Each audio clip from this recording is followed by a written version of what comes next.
ரொம்ப மேனாமினிக்காக வாழ்ந்து செழிப்பாக சொகுசாக வாழ்ந்த பெண்கள்லாம் கூட நான் பார்த்துருக்கேன். திருமணம் என்று வருகிற பொழுது பாவமாகவே இருக்கும். எப்படியோ வாழ வேண்டிய பெண்ணாச்சு, இது மாட்டிக்கிச்சுனேன். அது தெரியாமல் ராங் சாய்ஸ் இருக்கும். சிலதெல்லாம் தெரியாமல் போய் விழுந்ததும் இருக்கும், தெரிஞ்சு போய் பாழுங்கண்டில் விழுந்ததும் இருக்கும், திமிர் பிடிச்சி போனதும் இருக்கும். சில இடத்துல கர்த்தர் எப்படி அந்த தியாகத்தை எடுத்துக்கொள்ளணுமோ, அந்த தியாகத்தை எப்படி நிர்பந்திக்கப்பட முடியுமோ நிர்பந்திச்சிருவார். திருமணத்துக்கு பிறகு கெட்டு போனவர்களும் இருக்கிறாங்க, திருமணத்துக்கு முன்பு கெட்டவர்கள் நல்லவர்களாக மாறினவர்கள் இருக்கிறாங்க. அதான் திருமணம். எப்படி அதை மாறுறாங்க, எப்படி இப்படி மாறல, எப்படி அது ஆசீர்வாதமாக இருக்குது, எப்படி அனுகூலமற்றதாக இருக்குது. நிறைய பக்திமான்கள், நிறைய விசுவாசிகள் வாழ்க்கையில் கூட திருமண ஆசீர்வாதம் ஒரு பெரிய பிரச்சனை இருக்குது. காரணம் என்ன? குடும்ப ஆசீர்வாத கூடுகளை பேசாமல் எங்கே பேச முடியும் சொல்லுங்கள்? உங்கள் வாழ்க்கையில் திருமணத்தில் தியாகம் இல்லை, கண்டிஷன்ஸ் அதிகமாக இருக்கும். இது இப்படி இருக்கணும், அது அப்படி இது 23 வயசுலேருந்தே இந்த கண்டிஷன்ஸ்லேயே வளரும் அந்த பெண்மணியோ ஆணும். இப்படி இருக்கணும், அப்படி இருக்கணும், அப்படி இருக்கணும், இப்படி இருக்கணும்னு.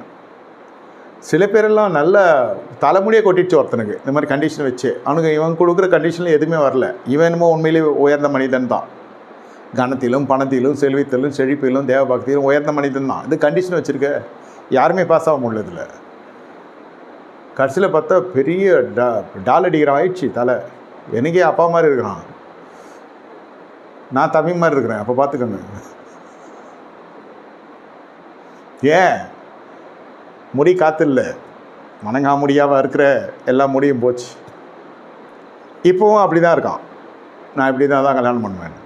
இது மாதிரி பெண்களும் அதுக்கு முடி இந்த மாதிரி போல் அது வேறு மாதிரி சரீரம் அதுக்கேற்ற ஒரு பருமல் வரும் இல்லையா, வயதுக்கேற்ற சில மாறுதல்கள் ஏற்படும் இல்லையா, சரீர மாறுதல்கள், பரிணாம வளர்ச்சி. அது எதுவுமே பாவம் புண்ணியன்னு சொல்கிறேன்.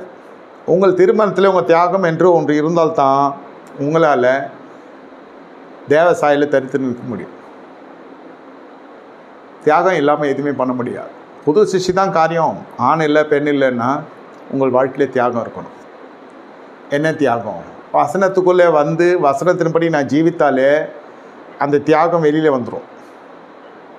நான் ரொம்ப ஆசைப்பட்டேன் சில விஷயம்லாம், அதெல்லாம் வசனம் அனுமதிக்கலை என் வாழ்க்கையில். அதனால் அதெல்லாம் நான் கழட்டி விட்டுறேன். என் மனதிலேருந்து சிந்தையிலேருந்து எல்லாத்தையும் எடுத்து விட்டுறேன். அப்போ என்ன ஆகும்? அது தியாகமாக கர்த்தர் பார்ப்பார். பரவாயில்ல, ஏதோ ஒரு வழியில் என் பிள்ளை என் பேச்சை கேட்குது, என் வார்த்தையை கீழ்ப்படியுது. அப்போ அதை திருமணத்துக்கு ஒரு ஆசீர்வாதம்.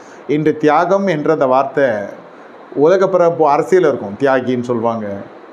எதிர்பாராது கொடுக்கப்படுகிறது. இதில் பொருத்தனை வேணாம், தசம்பாகம் இல்லை, காணிக்கை இல்லை, அந்த மாதிரி எந்த டேர்ம்ஸும் இங்கே இல்லை. உங்கள் வாழ்க்கையே தியாகமாக இருக்கணும்.